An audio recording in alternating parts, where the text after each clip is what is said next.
Hi guys, my name is Maytal or welcome to Reading Rainbow. So, the book I read today was Devil in the White City by Eric Larson. So this book takes place in the 1890s at the World's Fair, also called the Columbian Exposition. The book starts with giving a little background about the World's Fair, and it talks about how Daniel Burnham was the main architect along with Frederick Law Olmsted.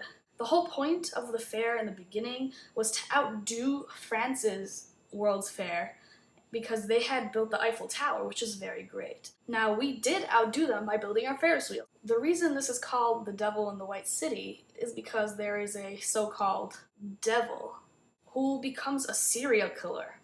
Fun fact, he's the first serial killer in America. This man's name was H.H. Holmes. He was originally born as Herman Webster Mudgett.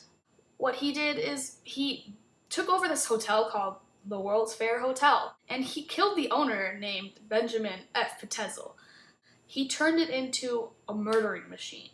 He built a gas chamber and a crematorium in the hotel. What he did is he would lure women who came just to be in Chicago, who were alone with no protection, and children into this hotel.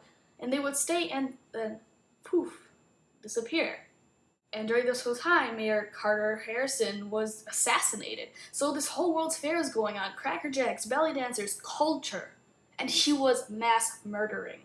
After he would kill people, he would cut off their flesh in order to clean their bones and send them to medical research. Later, as he went on, he got caught for his risky effort to defraud an insurance company on a policy taken out on one of his victims if he ever got caught. But then there's this detective Frank Geyer.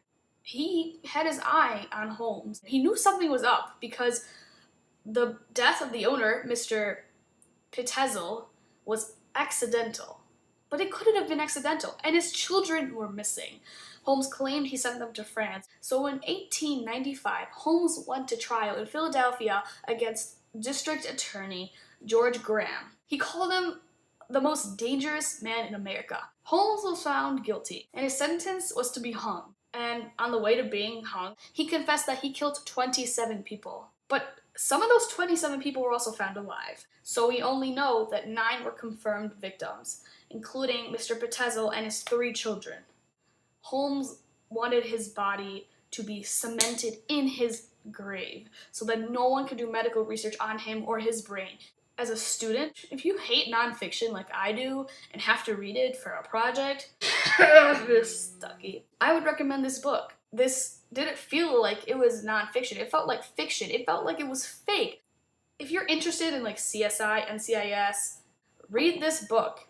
It shows you real life murder, mass murder here in Chicago.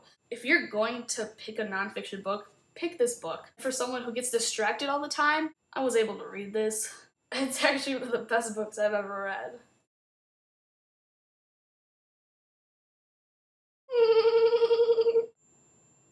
Hey.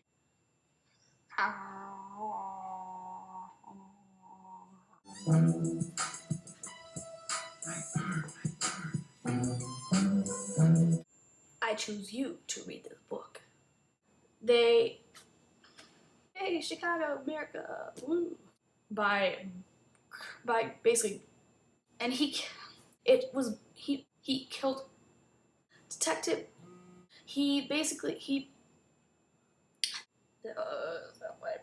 So in 1895, his sentence was to go get hanged. Sorry, did.